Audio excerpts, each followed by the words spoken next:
channel.com.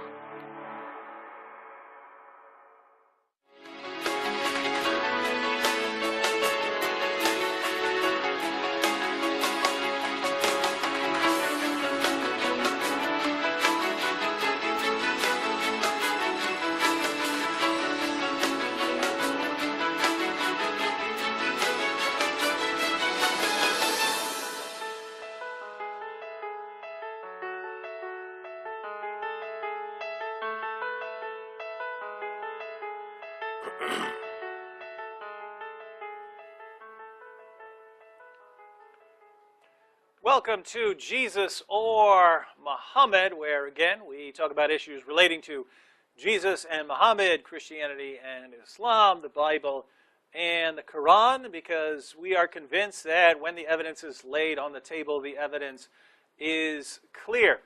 And if you want to continue defending Islam, given that the evidence is clear, you have to do some twisting. You have to do some misrepresenting. Sometimes you have to do some outright fabrication, and lots of times you can avoid that if you just are completely ignorant about what you're talking about, right? You don't have to deliberately deceive people if you just are convinced that what you're saying is true, even though what you're spouting is total nonsense. And so what I'm saying here is a lot of you Muslims out there, you say things, and you're not trying to deceive me, you're not trying to lead me astray, but you're wrong. And you're wrong because you don't know a lot about what Christianity teaches, and you don't know a lot about what Islam teaches. And some people wouldn't say that because it might hurt your feelings. I'm assuming you're like me in that if I'm wrong about something, I want to know, right? That's just, if I'm wrong, please tell me. Please correct me. I don't want to be going through life believing false things and people not tell me about it. I want to know. I want to know the truth. And so I'm assuming that there are people out there who are like me, and if you're wrong, you just like to hear it. You don't want to tiptoe around. You don't want to tickle your ears. You want to know the truth. And so those are the people we're trying to appeal to. With me tonight in the studio is our good friend C.L. Edwards. How you doing, C.L.? I am doing blessed and highly favored. CL, if you're just tuning into this show, we talked to CL in the previous show. CL is a former Muslim. He converted to Islam, and you outlasted a lot of converts. Oh, yeah. A little more than half of people who convert to Islam leave Islam after about 2 years, within about 2 years. And you lasted about 10. Yeah, I think the Muslim who did the research, he said it was like 72, 73%. Leave in about 2 or 3 years.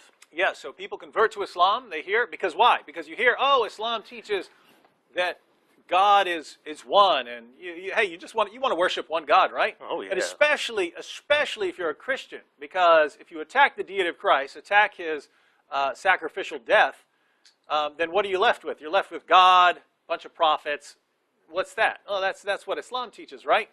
Here's what you don't realize, my Muslim friends. Islam is a package deal, and that's what you find out after you've converted. Oh, yeah. That it's not just this, let's worship one God. It's a package deal of let's worship one God and do and believe everything that Muhammad said, and this stuff is about to get wild, isn't it? Yeah.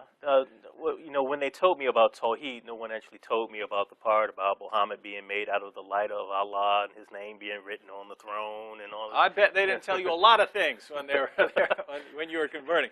All right, so we're going to have a discussion tonight. We also have our brother Anthony Rogers. Anthony, are you there? I am. We have Anthony Rogers. For those of you who don't know Anthony Rogers, you should. Those of us who know him think he is one of the sharpest apologetic minds on the planet. So when he puts an article out there or a video out there, you should all be paying attention, especially when we've got an awesome topic like the one we have here tonight. Christianity and Islam in a nutshell. We're talking about this because our good friend Yusha Evans, we put out a few video responses to Yusha last month. Yusha Evans is a former Christian youth pastor who as a youth pastor, you would expect him to know about Christianity, to know about the doctrine of the Trinity, to know about what Christianity teaches on the deity of Christ and the incarnation.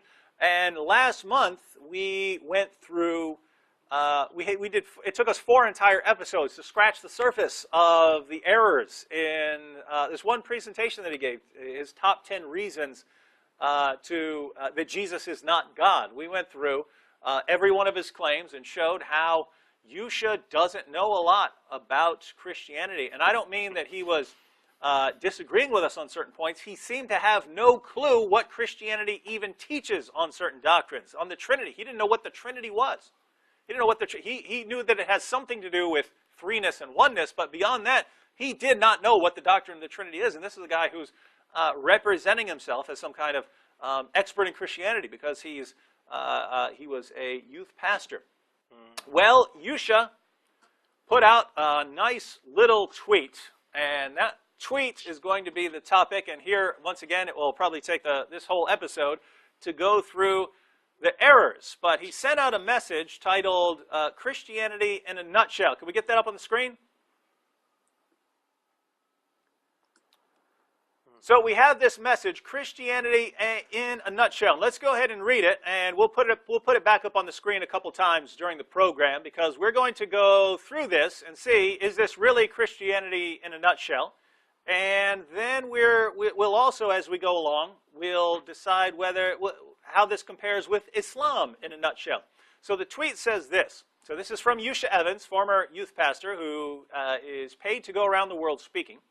And he says, it's like this. I created man and woman with original sin. So this is supposed to be God, the Christian God, speaking and explaining Christianity. So the Christian God says this. This is the message of Christianity according to Yusha Evans. It's like this. I created man and woman with original sin. So according to Yusha, we believe that God created human beings with original sin. Then I destroyed most of them for sinning. So this is the flood, of course. God killed most people for sinning. Then I impregnated a woman with myself as her child so that I could be born. Later, I will kill myself as a sacrifice to myself to save all of you from the sin I gave you in the first place. And you can see 40 retweets, 36 favorites, lots of Muslims like this message by Yusha Evans, Christianity in a Nutshell. All right. So, what's wrong with this tweet? Anthony, we still have you? Yes, I'm here. Is this what you believe as a Christian? Gosh, I looked at this quote over and over again, and I had trouble finding much to agree with at all. And I hardly know where to start, but maybe... But before we go into specifics, do you know any Christian who believes this? Who would take this statement as what Christianity teaches? Well, no Orthodox Christian. Maybe you'll find some Manichaeans or something along those lines, but not any Christians. CL, is this the Christianity you believe in? No. And first of all, doesn't this seem very blasphemous and disrespectful to God, to Allah? Since Allah and the Christian God are supposed to be the same God, right? Yeah, he's mocking our message by putting these words supposedly in God's mouth. Wow, this is earlier at the beginning of the show, I pointed out that if you want to continue believing in Islam, you want Islam to compare well against Christianity, to look good by comparison, you have to do some misrepresenting. And there are only two possibilities here. We'll come back to this several times during this program. There are only two possibilities. If you are this off when you talk about Christianity, either you are completely ignorant of what Christianity teaches, you really have no clue, or you are deliberately deceptive. You are deliberately deceiving people. It's one or the other. It's one or the other. When you are this wrong, you are either ignorant or you are deceptive. And this is important because you Muslims out there who are getting Yusha Evans to come speak to your groups and so on, why is this the sort of person who constantly gets to be the apologist for Islam. Because we have the same thing from Zakir Naik, we have the same thing from Didat, we have the same thing from all of Islam's most popular apologists. You either have no clue what you're talking about, or you are just, I mean, twisting and distorting left and right. Doesn't it seem that way? Well, since in Islam you have a duel with Allah and Muhammad, right? Allah is the greatest of deceivers, and Muhammad is a illiterate. So can we just say they're combined? They're just deceptive ignoramuses. Yeah, there's certain if you want to go, yeah, I mean, if I don't know how else to describe. We were trying not to. I'm not trying not to be mean, right? I'm trying not to say something like you just said. That's mean. But what else? What else do you do? How can you be this wrong? How can you be this? How can you be a youth pastor and then convert and then go around telling people this and you have no clue? I mean, I don't know how else to put it other than some very mean way. All right, Brother Anthony. Brother Anthony, on this issue of original sin. Could you explain what original sin is for us? Okay, well, original sin is the recognition that when God created man, he entered into a covenant with him. That is, Adam, God condescended and entered into a relationship with him that had certain terms and conditions. And in this covenantal arrangement, God promised certain things to Adam, and he also threatened certain things if Adam, didn't live up to the terms of this arrangement. And by the way, just because the word covenant's not used there doesn't mean that we don't have here a bona fide covenant. All the elements for a covenant are there. And Hosea 6, verse 7 explicitly says that God made a covenant with Adam. So just like we see in other ancient Near Eastern covenants, so here, God has these stipulations, these conditions. And again, as in these other covenants, when God enters into this covenant with him, he's entering into it with him, but not only for him, but for his posterity. So that Adam is here acting as a representative. That is, he's not just the biological root or progenitor of the human race, but he's actually the federal head or representative, like we might have in politics, where we elect people to represent us, and then their actions have repercussions for us, right? If our country goes to war, that has repercussions for us. So accordingly, God created Adam, and he entered into this covenant with him. And when Adam sinned, that had consequences for all of us. And for the life of me, I don't know how a Muslim can ridicule this, because I think they have the same thing in Islam. I won't go there just yet. But when Adam sinned, his actions had an effect on the rest of mankind. But it's important to say that when God made Adam, he made him upright. He put him in the best of conditions. He put him in a garden paradise. And he blessed him and told him to be fruitful. So when Yusha Evans says that God created man with original sin, that's a bold-faced lie. He doesn't get that from Genesis. He doesn't get that from any other passage all the way through to the last verse in the book of Revelation. So just the sort of the entire basis of his tweet here of what Christianity in a nutshell is, the doctrine of original sin is not, has never been, never will be, that God created man with sin, gave man sin. Right. In fact, well, first of all, it stands to reason when it says that God created man in his own image, that he's not creating man sinful. The very presupposition of the verse is that man is being created righteous and holy. Furthermore, the verse concludes in 131, it says that God beheld all that he had made and said, "Behold, it is very good." So God created him righteous. Ecclesiastes 7:29 says that God made man upright, but man sought out many devices. So it wasn't something created into man or anything like that. Man was created perfect, not in the sense that he couldn't willfully choose to sin. That, part of the perfection in which God created man was that he had a will, but he didn't create that will inclined towards evil or as actually evil. He was created good, and he gave man a choice. So, and I'm trying to think of how he could. I'm trying to think the best of Yusha, but again, if the only alternatives are ignorance and deception, I would think that ignorance is the better of the two, right? You'd rather be ignorant of something than a deliberate deceiver, right? Well, for someone who's called a sheikh. Yeah, yeah, he's Sheikh Yusha now. It's this is wild stuff. These are the people who become scholarly authorities in Islam. But I'm trying to figure out how he could be this ignorant about the doctrine of the original sin, because it's not complicated. I mean, Anthony just explained it, and I mean he said it in a nutshell, as Yusha would point out. He explained it for a couple of minutes, but the main idea you can explain in a few seconds. And it seems that Yusha hears original sin and knows it has something to do with Adam, and then concludes, well, this is God making Adam with sin.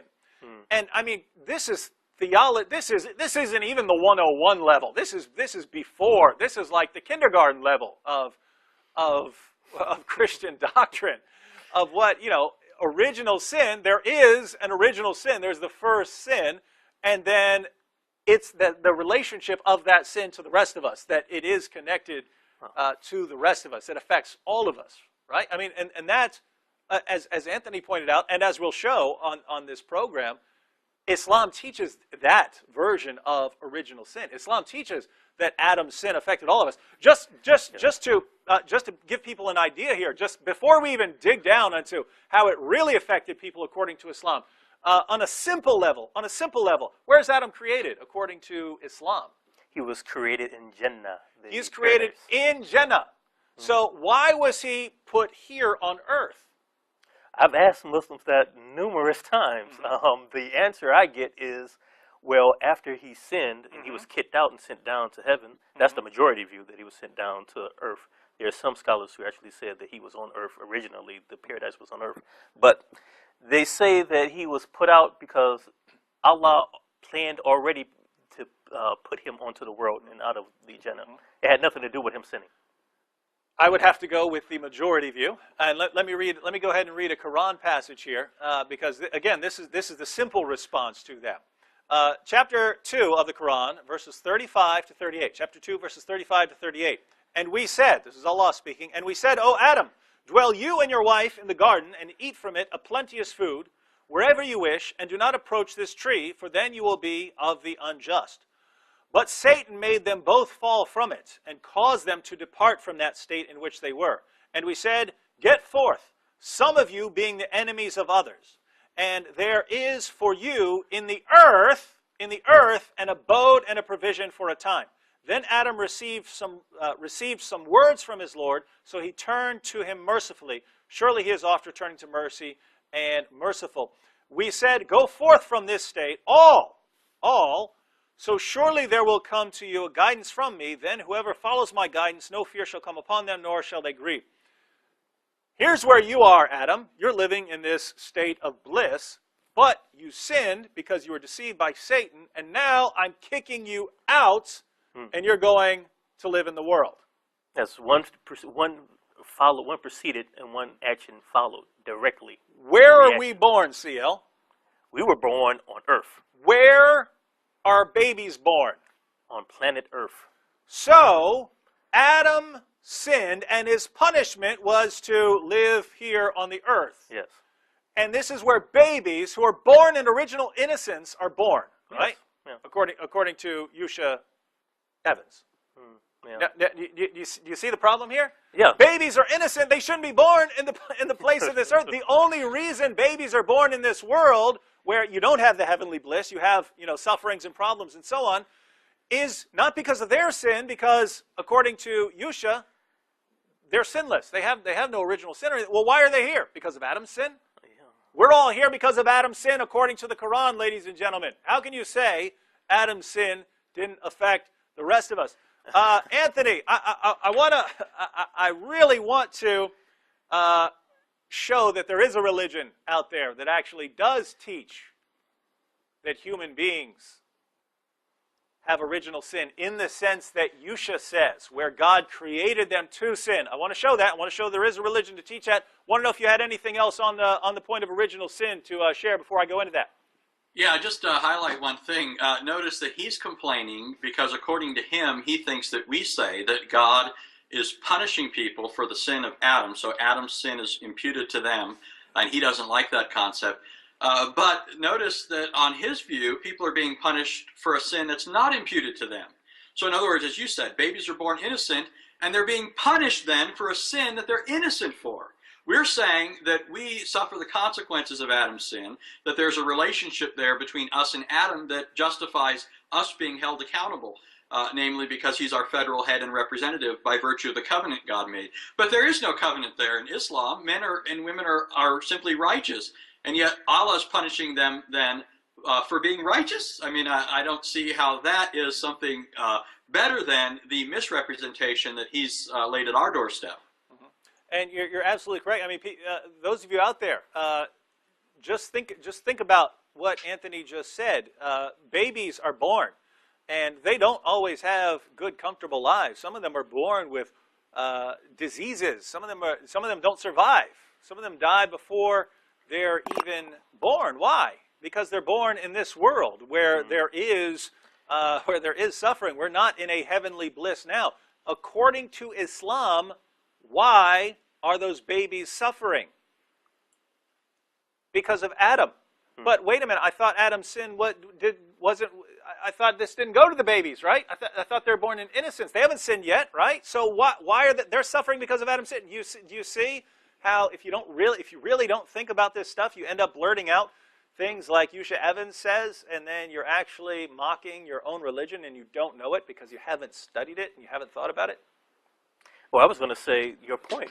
They're born into a world that's imperfect and sinful, right? How did that happen? Surah 30 and 41 says, because of the sins of men, al-fasad, corruption, sin, has entered into the world. Yep. And there's a commentary I saw online about that particular verse over on MuslimMatters.org. And a female scholar, she said that the effects of sin, evil upon the land and sea, Allah Ta'ala says al-fasad has become apparent. Al-fasad means an imbalance, and its opposite is Islah, reformation. Fasad is when something decays, spoils. It is not as it should be. There are two types of al-fasad: tangible evil such as famine, drought, wars, intangible evil as in doing shirk and other sins. So how does Yusha get out of this predicament? Because he's telling us that we're wrong. He's telling the people he gives dawah to that we're wrong, because we say that Adam committed a sin and Allah put Adam's sin on everyone and everyone got affected. Come over to Islam where you're born sinless. You don't have all this original sin jive. How does he get out of this predicament? Yeah, and it's sad because, I mean, Muslims have invented a version of Islam that's been made to appeal to people, and it has almost nothing to do with what's in their sources. And let me give you the example that I find most interesting, given what Yusha says. He says God created us with original sin. We've shown that's not what Christianity teaches. That's not what any Christian believes. And so him representing this as official Christian doctrine is either based on ignorance or deception. But as I pointed out, there is a religion that does teach that God created Adam with the sin. He made Adam to sin. Did you know that, CL? Did you know there's a religion that teaches that? What is that, Buddhism or? It's Islam. You know that. Let me go ahead and read two passages. It's basically the same teaching, but I'll read it in Sahih al-Bukhari and I'll read it in Sahih Muslim, because those are Islam's two most trusted sources of ahadith. Sahih al-Bukhari, number 6614. Narrated Abu Huraira, the Prophet said, Adam and Moses argued with each other. Moses said to Adam, "O Adam, you are our father who disappointed us and turned us out of paradise." Notice what Moses is saying. He's saying exactly what we all just said right here. Because of Adam, we're not in paradise right now. We're not in paradise because of Adam. Adam sinned, that put him in the world, and we all suffer the consequences of that, even though, according to Yusha Evans, there's no connection between what Adam does and what the rest of us do. Moses, my friends, just Moses just told Yusha Evans he has no clue what he's talking about, because Moses says to Adam, Adam, you're the reason we're not in paradise. Watch what he says. Then Adam said to him, O Moses, Allah favored you with his talk. And that means he talked to Moses directly. And he wrote the Torah for you with his own hand. Do you blame me for an action which Allah had preordained for me 40 years before my creation? So Adam confuted Moses. Now think about that. Let me read that last part.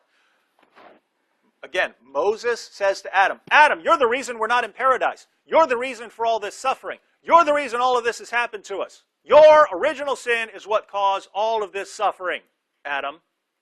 And Adam's response to Moses is, do you blame me for an action which Allah had preordained for me 40 years before my creation?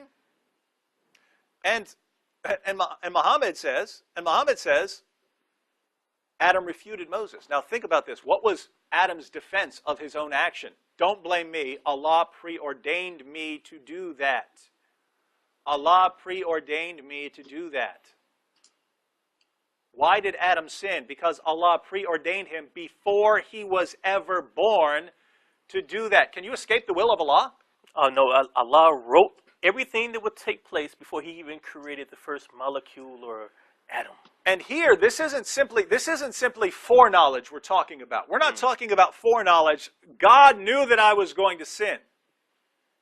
Adam says, Allah preordained me to sin. Why are you blaming me? In other words, he's saying, take the blame off me. If you don't like the sin, blame Allah. He said I was going to do this. He ordained that I was going to do this 40 years before I was born. I wasn't even born yet. Allah had already declared that I'm going to do this. Again, he can't just be saying Allah knew that I was going to do it, because he's using this to absolve himself of blame. He's saying, quit blaming me. It's not my fault. So what is Adam doing? According to Muhammad, he's putting the blame on Allah for making him to be a sinner. That's what Islam teaches. But wait a minute. Isn't that what Yusha Evans mocked Christianity for teaching? Well, maybe the first part of his quote where he put words into God's mouth, with his God, maybe it was true. Maybe he was really just saying what he believes Allah actually did. Absolutely. Well, we have to take a break. Let me go ahead and read the other version, just so people don't think that this happened to be a bad translation of Sahih al-Bukhari for some reason.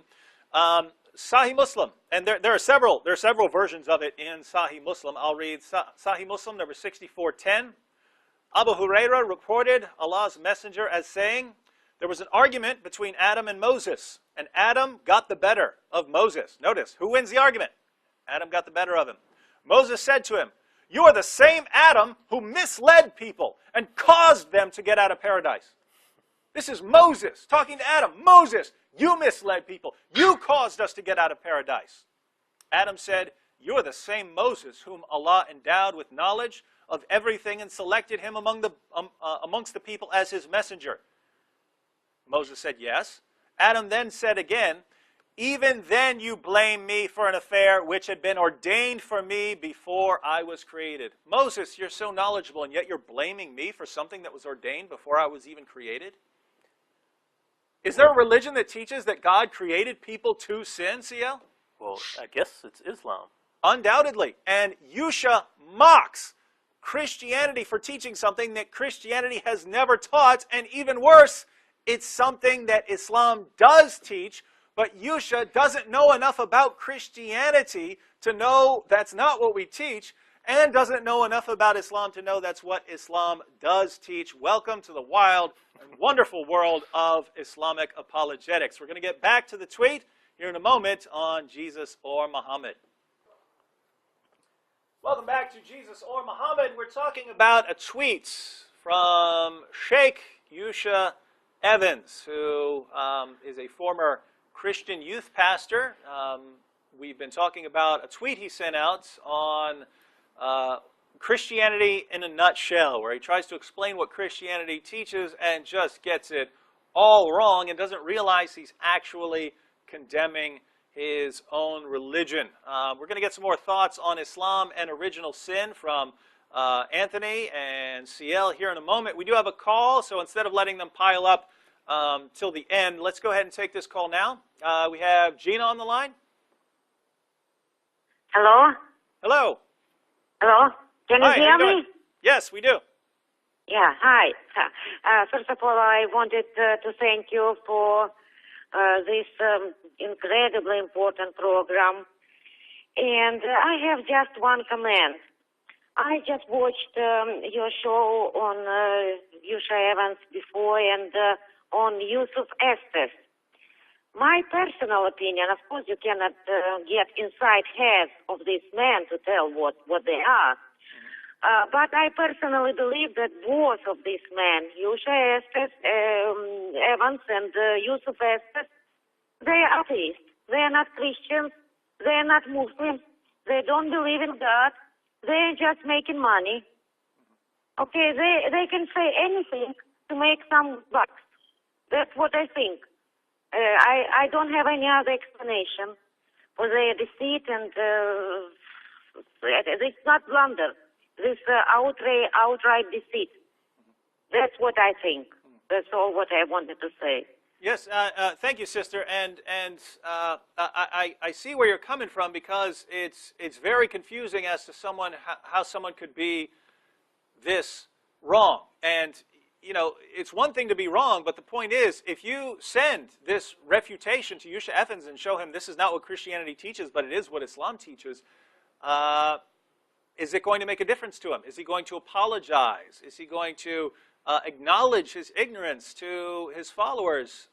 That will tell us. That will tell us where he stands. So if he is just masquerading, his reaction to correction should tell us. If he is actually concerned with the truth, if Yusuf Estes, Yusha Evans, people like this are concerned with the truth, they should respond to correction. They should admit when they're wrong. They will never do it. They are not concerned with truth. They are concerned with money. That's all. They don't believe in God. Yeah, well, we haven't had much interaction with Yusha Evans, so that's part of the goals of these programs. We want to put material into the hands of people so that they can bring this information up, and their hearts will be laid bare. So thank you, sister. We have more callers. I guess we'll go ahead and take a couple of callers, and then we'll get back to the topic. I think we have John on the line next. John? Hey, Dave. How you doing? This is John and Cheryl from Taylor with the daughter Angela. How are you and CL and Sam doing? Hey, how you guys doing? Yeah. Hey, what's Dave. up? How are you? Good. We're good. How you doing? I have a question. Okay. I had this disagreement with my daughter before about people are born into sin, and she says, well, we don't believe that. And she said, well, Allah would have if we would have been sinners, he would have wiped out the whole world and created a people that were sinners. Is that what the Quran says? That's what's in Sahih Muslim. Okay. So that's authoritative. That's authoritative for your daughter. Yes. And I'll give you. Let me pull up two passages here. Here's what the Quran says. It says, if Allah had destroyed men for their iniquity, he would not leave on the earth a single creature, but he respites them till an appointed time. Now notice what he just said there. If Allah had destroyed men for their iniquity, he wouldn't have left a single living creature on the planet. But he respites them till an appointed time. In other words, he's not judging everyone now. He's waiting till an appointed time. But notice, he wouldn't leave any living thing on this planet if he were to judge us for our sin. That's in the Quran. Now notice, he wouldn't leave anything here. Well, guess what? That's babies. He wouldn't leave any living thing. That's babies. So it's presupposing that this is all somehow connected. But I think what you're thinking of is Sahih Muslim in a passage where we're told that if we hadn't sinned, if human beings hadn't sinned, Allah would have destroyed us and wiped us out so that we would sin, because Allah needs us. And the reason is Allah needs us in order to sin so that he can then forgive us. Without us, Allah is somehow incomplete because he has not shown his attributes. Anthony, you have something you want to add to that? I'm going to go ahead and pull up the passage here in Sahih Muslim. I've got it on my computer. Yeah, again, I can't help but notice the injustice of all this. Muslims like Yusha Evans are complaining that Christians believe that men and women are responsible not only for their own actions, but for the actions of Adam, their federal head, according to the Bible. And yet, according to the Hadith, it says that Allah would destroy people who had never sinned, so that there would be a race of people who sin. Which means that Allah would do the enormously unjust thing of wiping out people who were not guilty. How do you punish people for something that they're saying they're not guilty of? You see the problem. They have a problem with us saying that they are held guilty of something and being punished for it. But then the Hadith is saying that Allah is holding people accountable for something that they're not having imputed to them. Right? They're being wiped out because they haven't sinned. It would seem like Allah is saying we should sin. That seems to be the moral upshot of the Hadith there. Oh, and there's no question when you combine what the Hadith says here with the Hadith saying that Allah ordained Adam. He ordained Adam to sin before Adam was even born, and then Adam used this as a justification, right? As to absolve him of sin. You see the problem. But let me go ahead and read the passage I said I would read. This is Sahih Muslim, and I actually had it right here. This is Sahih Muslim, number 6621. Abu Ayyub Ansari reported that Allah's messenger said, if you were not to commit sins, Allah would have swept you out of existence and would have replaced you by another people who have committed sin and then asked forgiveness from Allah, and He would have granted them pardon. So let me read that last part again. Allah, if you were not to commit sins. Notice He's not saying, if you commit sins, I'm going to wipe you out of existence. He says, if you hadn't sinned, Allah would have wiped you out of existence. If you were not to commit sins, Allah would have swept you out of existence and would have replaced you by another people who have committed sin and then asked forgiveness from Allah, and He would have granted them pardon. So if you hadn't sinned and asked forgiveness from Allah, Allah would have created people who did sin, and then He would have forgiven them after they asked for forgiveness. So notice when you put all of this together, Allah creates people wanting them to sin. Adam says that Allah preordained for him to sin. Then when he sins, it affects everyone. Everyone gets put on the earth. Everyone sins. And somehow, Muslims are looking at all this saying, oh, it's Christianity that teaches that we were all created with this original sin thing and that God created us with sin. And that God wants us to... What are you talking about? I mean, it's like, I don't know, it's shocking. I would be laughing right now if this weren't so horribly depressing that people can be this illiterate of their own religion.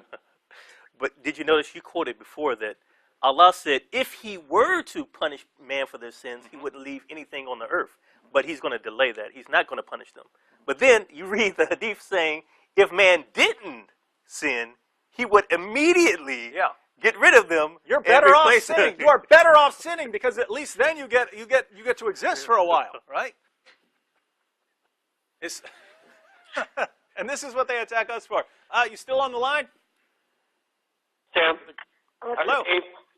Thank you, guys. God bless you guys. Hey, and if you need any sources, because there are online Muslim sources, I can give you the link to the online Muslim sources because your daughter might not believe it if you're saying it or if I'm saying it. You can send her the links, which will be right on the Muslim website, which give the passages. And by the way, we're just scratching the surface here. This stuff is all over. This is all over the Muslim sources, which is why it's so flabbergasting that you can walk up to any Muslim, they seem to have no clue what we're talking about.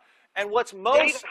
I don't know how they believe what they believe. I get puzzled. I mean, I know they look at the Bible through Quran eyes, okay? They're seeing the Bible underneath the Quran, and that's how they view it. But if they ever truly examined it deeply, how do they wrap their head around it? Yeah, and what I find most disturbing is the actual scholars. I don't mean just any random person with a title imam or sheikh or something like that. I mean the people who actually know the hadith, who have gone to their sheikh school, right? Who've actually gone through the hadith, understand them, can quote them. These people know what Islam teaches. They know what Islam teaches about Adam and sin and God wanting people to sin. They know that. But when people like Yusha Evans completely attack Islam without realizing it because they don't know the sources, these guys don't step in there and correct them, because the attitude seems to be, I don't care what these people are saying or how they're misrepresenting Islam, as long as they're making Islam look good and they're making Christianity look bad. We don't care how wrong, how inaccurate they are. Who cares? As long as people are reciting the Shahada at the end of the day, we're good with it. You're right. We're good with it. We're good with it. And so I mean, I feel like some of the leaders actually want people to stay in this state of ignorance, to believe in this false version of Islam, because if they actually look at what Islam really teaches, as you said, they're not going to buy it. And your daughter, once she gets her mind around what Islam actually teaches, might take a year, might take 2 years, might take, like CL, took CL 10 years. But I know your daughter, and I know she's too smart. She's too smart. So we'll pray for your daughter. Send me an email if you need anything from me. Okay, thank you, Thank David. you, David. God bless you God guys. bless you guys. God bless you All too. right, Take care, CL. Nice to see you on the air again. Thank you. Yeah. Sam will be here tomorrow. All right, tell him I said hello too. Tell him to call me sometime. We'll call you tomorrow. Okay, sounds good. Okay, David. Thanks, Dave. All right, we have several callers on the line still, so we might should we continue with the topic? Should we take a bunch of callers? How many callers? What do you think, Anthony? Well, let me throw one more argument into the mix here. Okay. How about that? This one is, if your first argument was the king of all arguments, and I think it is, then this one is a close second. This is the queen. According to Islam, Satan touches everyone who's born. Right? Now, if Allah is omniscient, as Muslims claim that he is, then Allah creates people knowing that this is going to happen. So the first argument was an argument from preordainment. Allah has ordained it. This is an argument from foreknowledge. Allah creates people, he causes them to be born into the world knowing that Satan is going to touch them and corrupt them from the start. Now, furthermore, in Islam, there are only two people that were not touched by Satan, Mary and Jesus. Okay, so here's the point. If Allah could prevent Satan from touching them, why doesn't Allah stop Satan from touching others? In fact, most others, right? Remember, he says that, Yusha said that Allah created men and women with original sin, then he destroys most of them for sinning. Well, here, most people are being created into a condition where they are necessarily going to be touched by Satan, be corrupted, and be sinful, so that they're liable to Allah's punishment. Now, so why doesn't Allah stop Satan from doing this in the case of others besides Mary and Isa, the Islamic Jesus? Well, it either has to be because he can't stop Satan in every occasion. By the way, notice that the assumption here, if Satan is going to touch every baby, he's got to be in a lot of places at once. I think it's there's a birth that takes place 4 births every second. That's like 245 a minute. Satan has to be in a lot of different places, but according to the Quran, Allah is above the throne and he only descends on select occasions. So maybe the occasions when Mary and Jesus were born are occasions when he decided to get off his throne and come down here so he could stop Satan. But so back to the point, he either doesn't stop Satan from touching everyone because he can't, or because he didn't want to or doesn't want to, in which case he wants people to be born into a situation where they're going to be corrupted from the start as babies. And for the life of me, somebody with a theology like this on their hands, how they could complain against the, again, misrepresentation of what Christianity teaches, I just don't get it. I go back to your point, either deceived or just terribly ill-informed. And Anthony, let me toss this monkey wrench into the Islamic theology, and then we'll take some callers to add to what you just said. Why doesn't Allah stop Satan from touching all these babies before they're born? Well, the reason, going back to Sahih Muslim, is that he wants people to sin so that he can forgive them.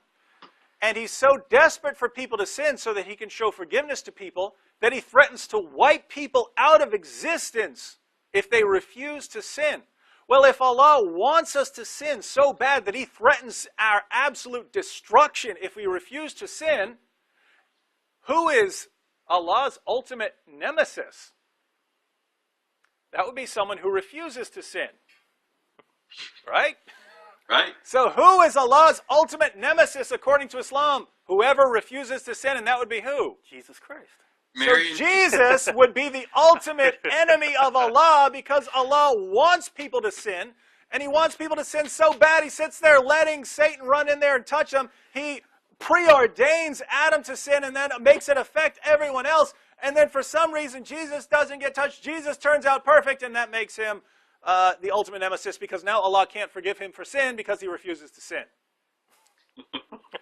My friends, those of you who are watching, learn this one thing about Islam. In other words, if you don't remember all the details, remember the sort of important lesson, which is almost the lesson behind every show. And it ties in with us saying that people convert to Islam and then they usually leave after a couple years. And we said that because Islam is a package deal and because people don't really know that. Here's the key as it relates to that. Islam says a lot of things that sound good on a surface level. Hey, the doctrine of the Trinity is hard. Jesus dying for your sins, that sounds weird. Let's get away from that. Just worship the one true God and you'll be judged for your deeds. Doesn't that sound like what comes from God? Doesn't that sound good? Yeah, let me convert to that. And then you dig a little deeper, and you don't find worship of the one true God. You find just absolute blasphemy. God wants you to sin. He needs you to sin. Oh, that guy Jesus over there refused to sin. He refused to sin. Now he's the ultimate enemy. This is just weird and wild stuff. And then Jesus doesn't die by crucifixion because this God deceived people. So this God is a deceiver who sends this guy into the world to do all this stuff and all these miracles when Allah knows. He's got foreknowledge, right? As Anthony just pointed out, he knows he's just going to destroy all that work and try to convince people that falsely that he died on the cross for sin. This is Islam. This is the real Islam. This is the Islam you don't hear about when the preacher comes up to tell you about his wonderful religion.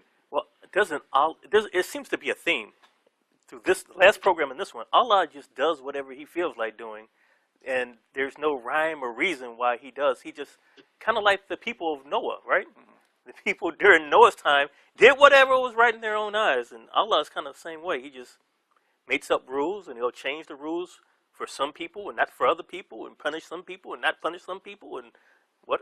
And I have to say, this sounds more like a genie, right? This sounds more like a rub your hand on the lamp and a genie pops out, and that sort of being, then it sounds like the one true God who is, the ultimate source of existence and logic and goodness and everything else. It doesn't sound like that sort of being. It's capricious, don't know what he's going to do, cosmic trickster, wild stuff.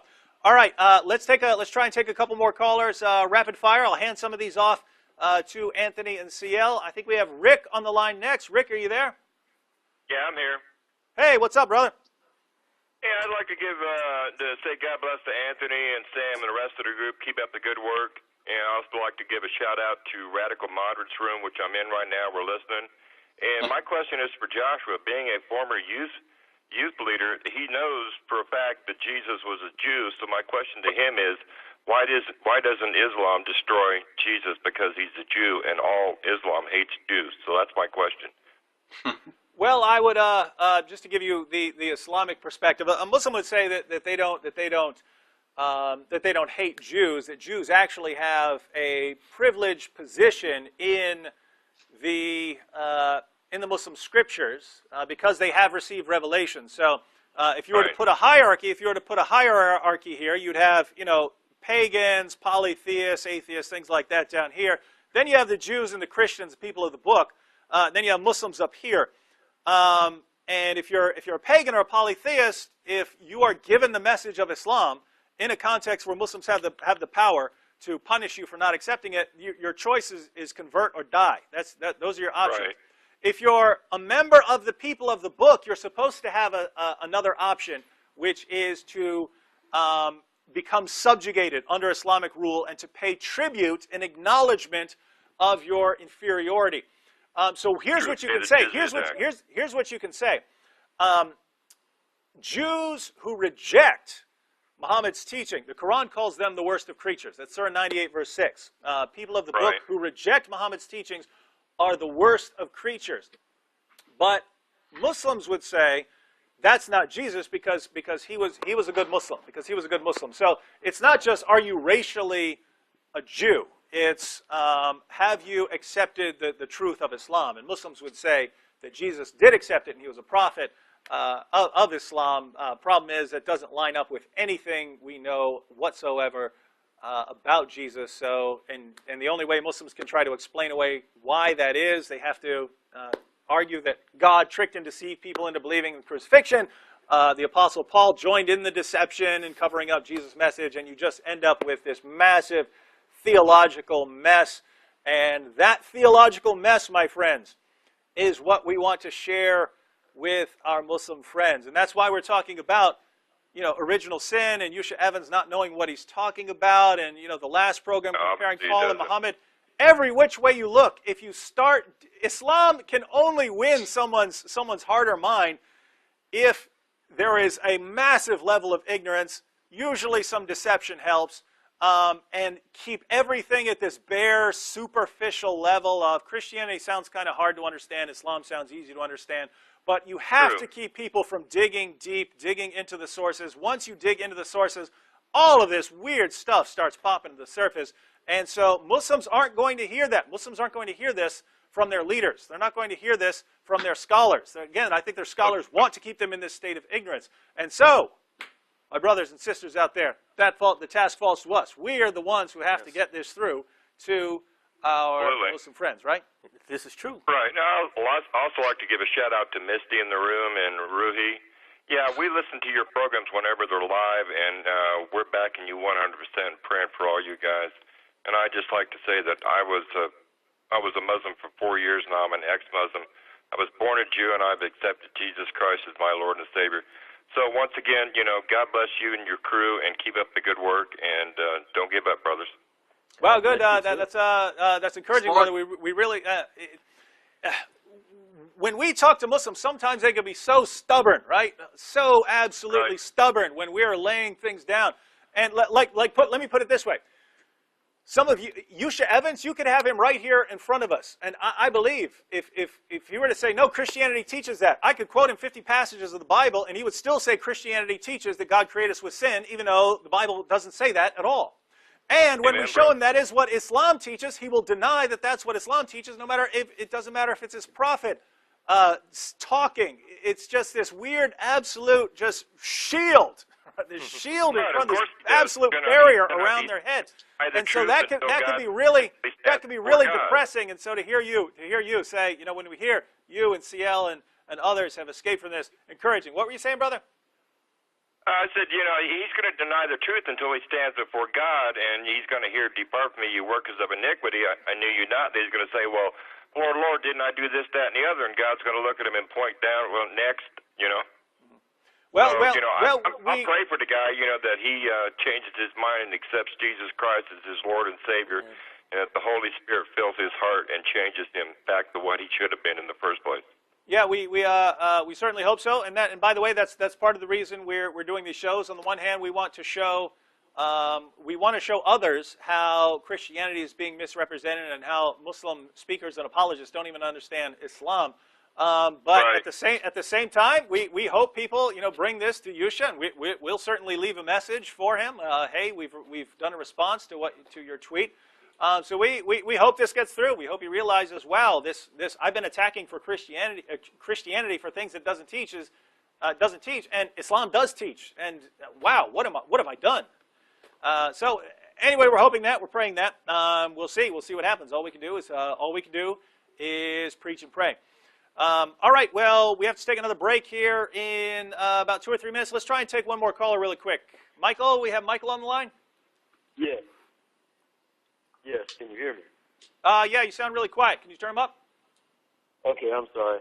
Hey, I'm going to try to be as brief and as short as possible. Okay. I was watching Gordon H. Clark, and I'm no way trying to defend Yusha Evans because he's very deceitful. But in Isaiah 45, verse 7, okay, it says, I am the Lord, and there is none else. I form the light, and create darkness. I make peace and create evil. I, the Lord, do all these things. And there is a particular, I don't remember the commentator, but they translate raw as sin, okay? Well, no, actually, they didn't want to translate raw as sin, but they did translate in Genesis 6, verse 5, that God seen the wickedness of man, like Genesis 6, 5 to 8, that raw is translated as wickedness 50 times in the Old Testament. And, like, I don't know, it would kind of be hard for me to believe that God would create sin and cause the fall and everything, but from what I've seen, like with Gordon H. Clark and everything, he said that God did cause the fall. He's a huge predestination guy. But from what he claims is in Scripture, I don't know, it kind of seems like God predestines us and preordains us to sin. I'm actually like have been trying to find a good church that actually has sound teaching, and I don't really know what the. All right, brother. Well, Anthony, I'm going to let you respond to that. I'm guessing you're not going to go with the translation of evil there in Isaiah 45.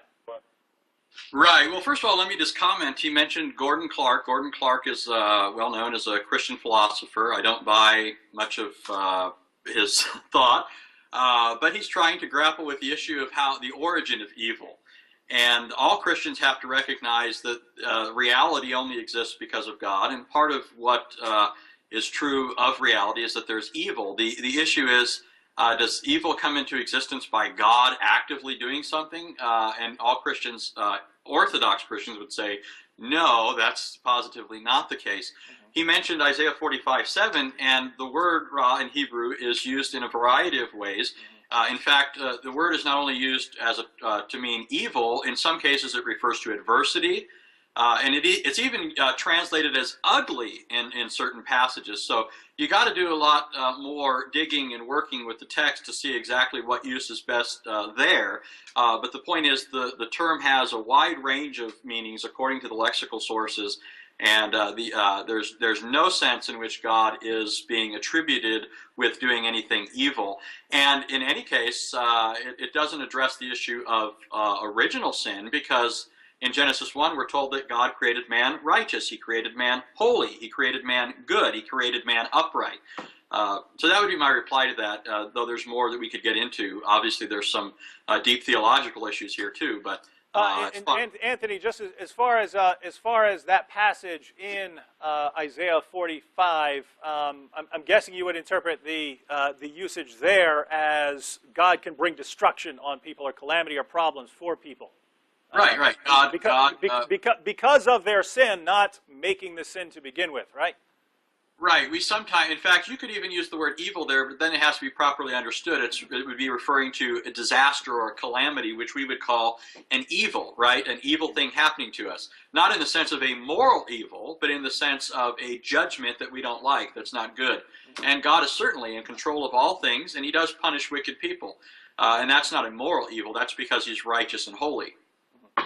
Yeah, so to the brother who called in, Scripture, the fundamental rule, apart from context, the fundamental rule of Scripture interpretation is you interpret Scripture with other Scripture. And here, there's nothing in the context that's talking about Adam's original sin. So if you're going to interpret a word here, you'd have to interpret it in a way that coheres with the rest of the message. And as Anthony pointed out,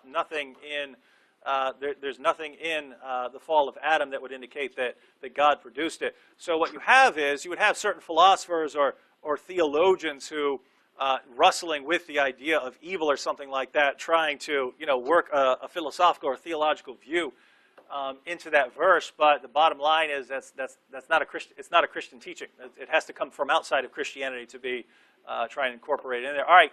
We have to take a quick break. We'll be back, and if we get to some more points, hope we can, because there's a lot more on original sin. If we don't get to points, then we can always do another future episode, and maybe we'll get through the entire tweet. But if we've still got some more calls, so we'll take those here in a moment on Jesus or Muhammad. Welcome back to Jesus or Muhammad. We've been talking about original sin in a tweet put out by Yusha Evans. We've still got a lot of callers on the line, so I don't know if we'll get to any more points, but I think we've proven our point just on through part of the tweet on the doctrine of original sin. Muslims are saying things about Christianity that Christianity doesn't teach, and not realizing that they're attacking Islam in the process. So we talked about that. We'll be talking about more issues over the next couple of days, and all week here on ABN we're going to have programs, not just with me and CL and Sam. We're going to have Anthony and a couple of other guests who are going to be on with us, but also Robert Spencer is going to be having shows. So you want to tune in. A lot of information about false teachings, about false teachers, people saying things about Christianity when they're just not true. We're people of the light, ladies and gentlemen. We're people of the light. We like the truth. We don't like the falsehood, so we have to expose the falsehood. All right, let's go on to some more callers. Who do we have? Who do we have on the line? Hello? Hello? Hello, you sound very quiet. Can you turn that up? Oh, hello? Hi. Hi, we hear you. Oh, okay. So I just wanted to ask the question about what Yusha Evans was saying regarding the original sin. My question was, first of all, what's the point of spreading Islam or the message of Islam if, according to what you guys have already said, Allah is the reason why people sin in the first place? Because when I look at what he said and what you guys claimed he was really saying, in other words, how do I say this? So you're basically saying that Allah created people with sin, with original sin, instead of us sinning and then causing sin, as Adam says in the Sahih Bukhari.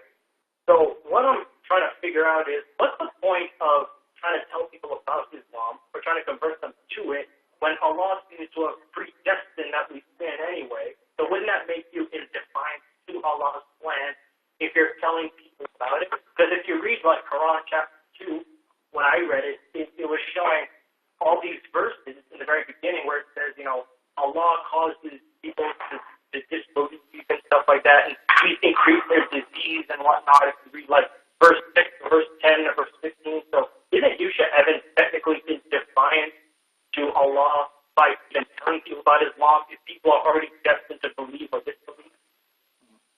Well, to put this together into, to put it together into the Islamic context, if you were to put together the teachings of Muhammad in the Hadith and along with the preaching of Islam, God wants people to sin, not just to sin. It's because he wants to forgive them, because this somehow makes him a more complete God. Without people sinning, he couldn't show forgiveness. But if people sin, then he can show forgiveness, and this somehow makes him more complete.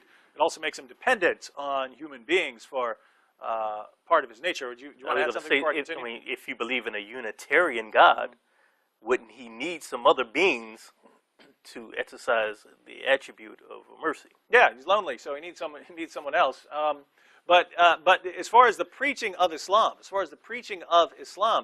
Allah wants people to sin, not just for the sin, but so that he can show them forgiveness. So Allah does want the preaching of Islam so that people can repent and turn to Islam and become good Muslims and receive that forgiveness. So you wouldn't say that preaching Islam is somehow inconsistent with this other message. What's odd is that according to Islam, how are babies born? They're all born as Muslims, right?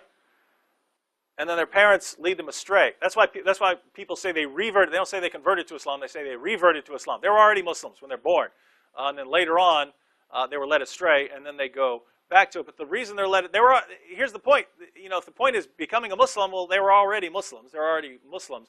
It's the sin that causes us to leave Islam, and then the preaching of Islam that brings us back. But according to Islam, Allah needs that for some reason. He needs to show the forgiveness. So. Wild stuff. But during the break, we were talking about, there was a certain hadith which talks about the angels coming down when the child is 3 months in the womb, and it has the decree of Allah, what will happen to the child when it's born, to the point where a person is born, they live life, they do righteous good deeds, but then right before they die, what was decreed by Allah overtakes them, and they become the people of hell, or the vice versa. They live as the people of hell, then what's written overtakes them, and they become the people of Jannah. Still, all this stuff. Yeah, you can't escape what Allah has ordained before you were even born, right? No. Adam couldn't. Well, no. But here we're also talking about another problem. Adam, in his defense against Moses, says, "Don't blame me. It's not my fault. Allah ordained that I would sin." Now, what's the extra problem there? Well, he says that, and it said that was a strong proof against Moses. Moses couldn't answer back, right? So it's acceptable. That's Muhammad says. Yeah. That Adam refuted Moses. So him not taking personal responsibility, him not being responsible as some type of free will agent for his sin, he places the blame onto Allah. That means he has no blame for the sin he committed. It was ordained by Allah. It's Allah's fault. So how does Allah punish him for the sin that Allah caused him to commit, and Allah is the one responsible for the sin? Yeah. So who should be punished for the sin? Well, Allah should be punished for the sin. So Allah should be the one who comes in this world and suffers, not Adam, right? Adam says to Moses, "Don't blame me. It's not my fault. He did it." On the day of judgment, can't someone just grab a Quran or a Hadith or something and stand in front of Allah and say, "Well, listen, you ordained me to do all these sins you're putting on the mizan, on the scale here. It's not my fault." Yeah, according to Adam, that's exactly what you do, right? It's ordained. It's ordained for it. The sin is ordained. Allah planned the sin before, not foreknew, not any of that. He decided you were going to do that. So then he punishes you for it. So it's like a Rubik's Cube of mystery where you cannot get out of this. If you sin, you go to hell, even though you were ordained to sin, and it wasn't your fault, it was Allah's fault. If you don't sin, you get wiped off and get replaced with other beings who will sin as Allah ordains. Yeah. How do you get salvation in this Rubik's Cube? You just got to not think about it, and and guess what? You don't know, right? That's why people like Abu Bakr would say, if I had one foot in paradise, I would still fear Allah's deception, right? This is some wild stuff. All right, let's go to our next caller. Belroy, is that right? Hello? Hi. Hi, my name's Delroy. Hey, what's up? Hi, I'd like to thank you guys for helping me out. I'm in the state now, but I'm mostly living in Jamaica. And Islam is starting to grow. Yeah. And by going to your guys' site, Acts 17, helped me to really defend, because I was down there defending against the guys in the white shirt on the bicycle. Yeah. And the guys who knock on your door, and the one who believes you're supposed to just worship on the Sabbath. So a lot of false doctrine in the island, but thank God for you guys to really helping me out. And I know Brother Sam's not here tonight, but he's supposed to help me out next month, trying to get the message out, difference between Islam and Christianity. But the question I asked to shoot to CL, because I heard him a couple, I think last year, because sometimes I listen to you guys live when I'm at the island in Jamaica, and there's two groups of Islam growing. One is the Nation of Islam, and the other one is, the Middle East. I separate them as the Middle East Islam, and people think they're the same, but I think CL had explained before that they're not the same. Oh, no. And I was debating with an Muslim person, and a Sabbath person, and the Sabbath person say the man Jesus Christ is not God Almighty. The same thing the Muslims say, and the Muslims said, see, we Christians can't get our Bible together or our Jesus right together. So the debate went, but what I really need CL to explain the difference between Nation of Islam and the other Islam, why they don't accept each other. I'm just going to hang up and go ahead and let you guys explain it. And Brother Woods, stand for Jesus, because Corinthians say, for we can do nothing against the truth, but only for the truth. We can do nothing for the truth, but only for the truth. So you guys keep preaching the truth. Amen. And Brother Sam will be here tomorrow if you're able to tune in. All right. Okay. That's a very good question. That's a question a lot of people ask. You have this thing, the Nation of Islam, and then you have these other guys, the Sunnis and the Shia. Aren't they the same? Are they different? They are vastly different. Just because something is called with the same name, you have to look beyond the surface level and look at their doctrines and what they believe and their origins, and you see they're completely different things. The things that the Nation of Islam believes, if you were to go to a majority Muslim country and just go into the mosque and start saying this stuff, you might not make it out. That's how different they are. The Nation of Islam is a complete innovation that started like in the 1930s here in Detroit. This is the birthplace of the Nation of Islam. An actual white man who was going around the city of Detroit selling, like Oriental type trinkets. He would go around and he would tell the black people in the neighborhoods that, don't you know that you have a history, that you're the original man, and white people have been lying to you, blah, blah, blah.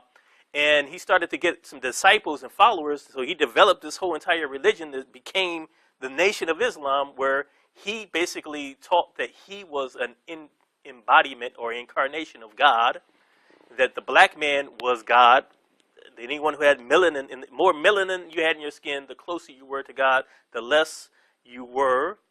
Like our brother David here, he's melanin challenged, so he would be in Nation of Islam, cracker, man? What's wrong with you?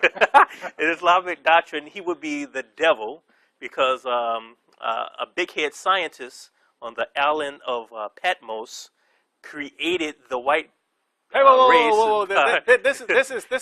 This is 5%ers now. But the 5%ers branched off from Nation of Islam. Okay. So yeah, so the Nation of Islam grew. You have guys like Malcolm X and Farrakhan, who's the leader of the nation now. Even though after the leader of the Nation of Islam died in the 60s, in the early 70s, his son actually converted to Islam, Sunni Islam. He changed the organization to be a Sunni Islamic organization. It stayed that way into 1978, 1979, where Farrakhan decided he didn't want to be Sunni Islam anymore, and he resurrected the old ideology and the old group. So the actual Nation of Islam that exists today isn't even the original one. So these things are completely different. Muslims see Nation of Islam like we would see Sun Myung Moon or the Mormons. They're not the same thing at all. All right, and that's the last call we're going to take. We're going to try and take about our last 10 or 12 minutes here and get back to the topic. Brother Anthony, we still have you there? Anthony, you there? I am. Hey, we want to get back to this, to our topic at hand, because Yusha didn't just attack the doctrine of original sin, he also attacked the Christian doctrine of atonement. Now, his mockery of the Christian view sort of presupposed our doctrine of original sin, where God was going to enter creation and die for the sin that he gave us to begin with. And we've already shown that what he said about original sin isn't what Christianity teaches. But what do you think about what the rest of what he said? Well, we only have 10 minutes, but a lot of error packed in even to those last few statements of his. One error, just to throw out there so people are aware of it, is the assumption that Christians teach modalism, right? It seems to assume that Christians believe in a monopersonal or unipersonal God. That is, Jesus is the Father, Jesus is the Son, Jesus is the Spirit, because he says he's going to impregnate a woman with himself and then offer himself as a sacrifice to himself. See, the whole scenario here doesn't assume the Christian context where you have a tripersonal God who is unique in his existence, truly unique, not just in words, or in names, like the Quran will say Allah is unique, but he's not really all that unique.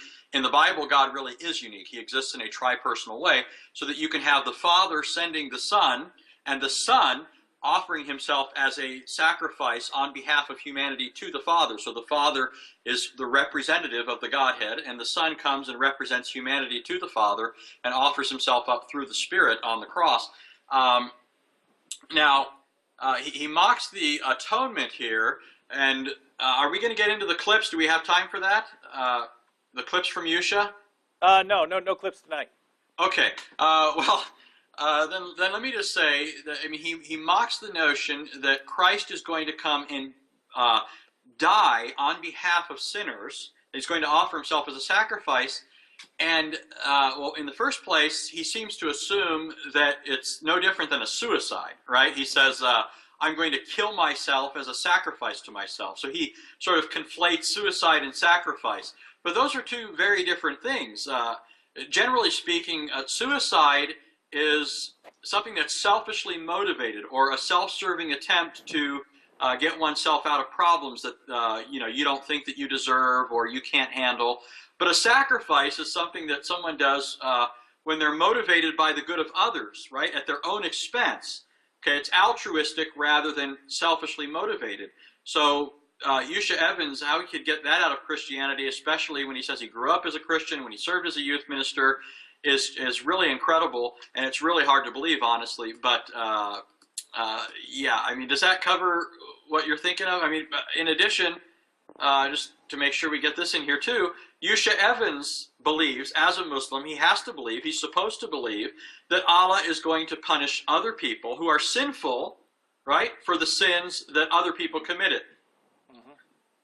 Absolutely, and we actually have those sources. Maybe we should read a couple of them. And I want to draw special attention to what Brother Anthony just pointed out, because this is something that very few Muslims know about. And they mock Christianity for teaching that someone died for your sins, when if they actually study their own sources, they'd realize every time they mock Christianity, they have just really ridiculed Islam, because Islam teaches something far more sinister if you think that the Christian doctrine is a problem. So let me recap what would be the Christian doctrine, because really I believe that if you start out with a God who is perfect both in justice and in love and mercy, I think you have to have what Christianity teaches about the atonement. I don't see any, I've sat here and I've tried to think about this, I can't think of any way around it, right?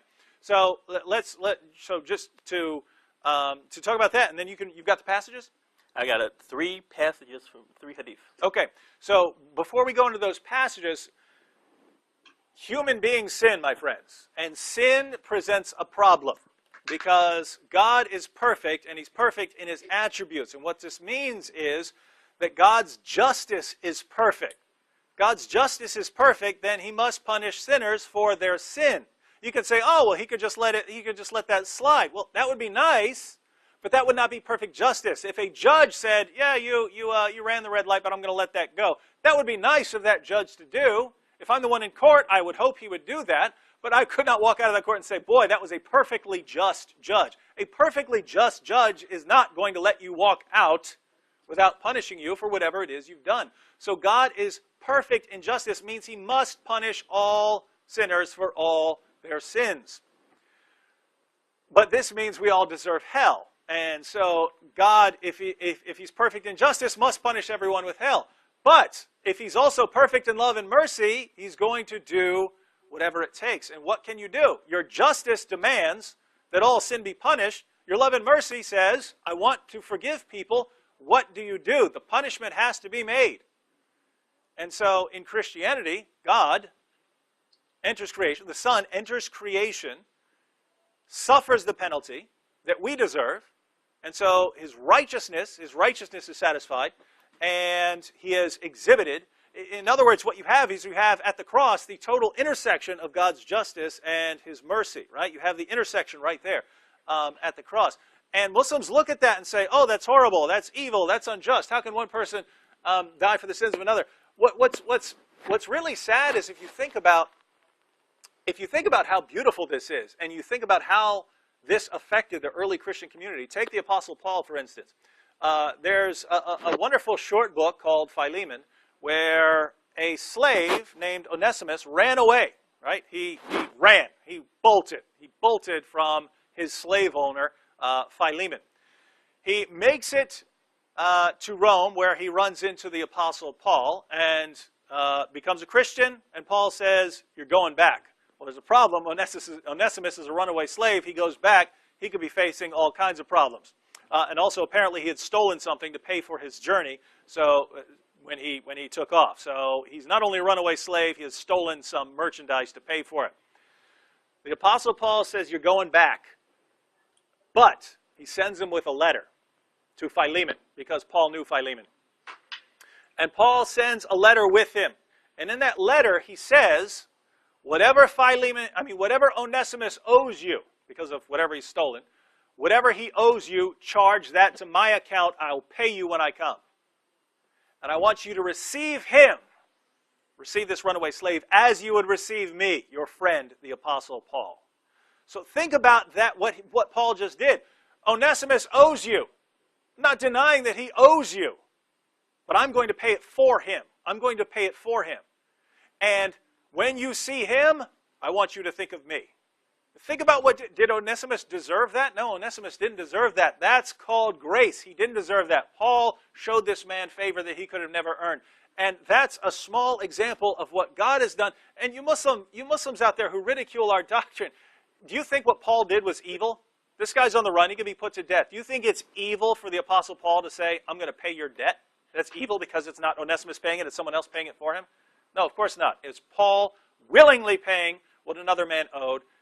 That's what God does for us, and you mock the offer. But what's the problem here? Well, there's lots of problems. Within Islam, there's another pattern. Don't you it seems like every time Muslim preachers want to mock Christianity about something, it turns out the thing they want to mock us about is in the Quran and the Sunnah. Mm-hmm. Well, here we are again. Now, first of all, before I read these hadith, you should think of in your mind, Jesus himself in the Quran is saved through substitutionary atonement. Mm-hmm. Someone is substituted for him on the cross so he could be raised up and not be killed. So that's one example for you. But let's look at some other examples from the mouth of the prophet and those who knew him. Abu Musa reported that Allah's messenger said, "When it will be the day of resurrection, Allah will deliver to every Muslim a Jew or a Christian and say, 'That is your rescue from the hellfire.'" That is from Sahih Muslim. Another hadith, similar topic. This is also from Sahih Muslim. It says Abu Barda reported on the authority of his father that Allah's apostle said, "No Muslim should die, but Allah would admit in his stead a Jew or a Christian in hellfire." And Umar al-Aziz took an oath by one whom besides there is no God but he, twice that his father had narrated that to him from Allah's messenger. So he backs this up with an oath on his father's life that Muhammad narrated this about the Jews and the Christians being placed into hell to redeem Muslims out of hell. And Muslims, you Muslims watching, if that's not, think about what was just said.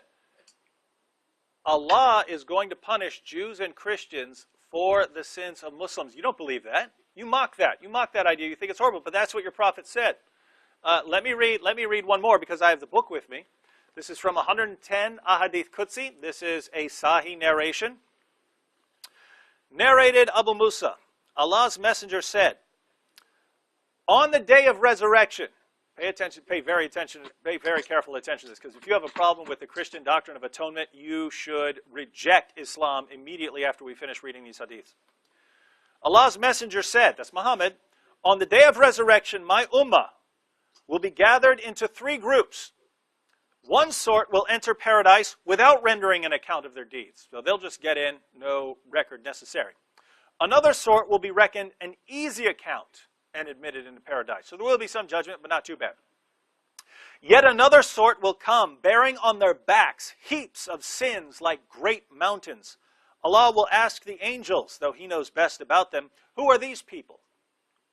They will reply, they are humble slaves of yours. He will say, unload the sins from them and put the same over the Jews and Christians. Then let the humble slaves get into paradise by virtue of my mercy.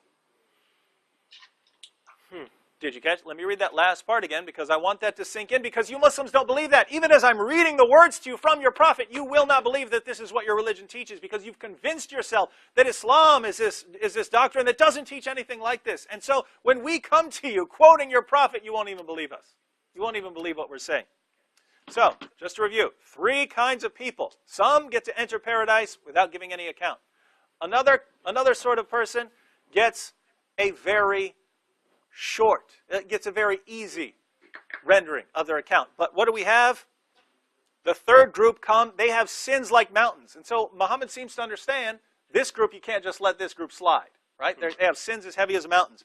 And what does Allah say? Unload the sins from them and put the same over the Jews and Christians. Then let the humble slaves get into paradise by virtue of my mercy. Take the sins off the back of the Muslims with sins as heavy as mountains. Put those sins on the backs of the Jews and Christians. But Islam doesn't teach that, even though it's your prophet saying it, right? Well, guess what? If you're a Muslim and you don't believe that, and you just heard your prophet saying it, you're no longer a Muslim, you're an apostate. Either believe that, or you're an apostate. And my friends, if you're going to apostatize, you might as well reject it all and come to the truth about Jesus Christ. We're out of time, so we don't even have time to really wrap up here. But as we've gone through this program, we've seen over and over again, this is most of our programs here. Muslims say things about Christianity, Muslims say things about Islam, and it's almost always inaccurate. Even when Muslims are talking about their own religion, it's inaccurate.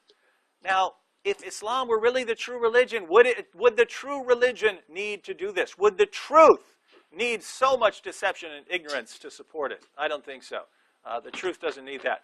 And Jesus, my friends, is the truth. Thanks to CL and Anthony for helping out on this program. We've got many more programs coming up this week. We'll see you again tomorrow night here on Jesus or Muhammad.